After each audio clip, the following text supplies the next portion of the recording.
হারামখোররা অনেক চকচকা life lead করে, আমরা দেখে মনে করি কত সুখে আছে, কিন্তু ও জানে ও নিজে একটা চোর। জানে কি জানে না? এটারে বলে অপরাধ বোধের অদৃশ্য দাহন। ভেতর থেকে জ্বালা পোড়া আছে, উপর দিয়ে হাসে ফিটফাট, ভেতরে কিন্তু সদরঘাট।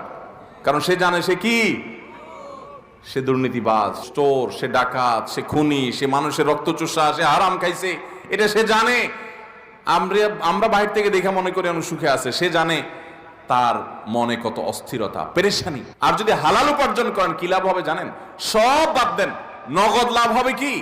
আপনার হয়তো অনেক বড় বিল্ডিং নাও হইতে পারে, আবার অনেকে হালাল করেও বিল্ডিং হয়, গাড়ি বাড়ি হয়, আল্লাহ তাদেরকে দেয়, ব্যবসা বাণিজ্য করে হালাল পথেও মানুষ পয়সা আলা হয়। পয়সা আলা হয় কিন্তু আবার দোষের না, ভুল বুঝেন না। আল্লাহ একজনকে হালাল টাকা দিছে, হালাল টাকা কোটি কোটি টাকা হয়ে গেল, হইতে পারে কি পারে না?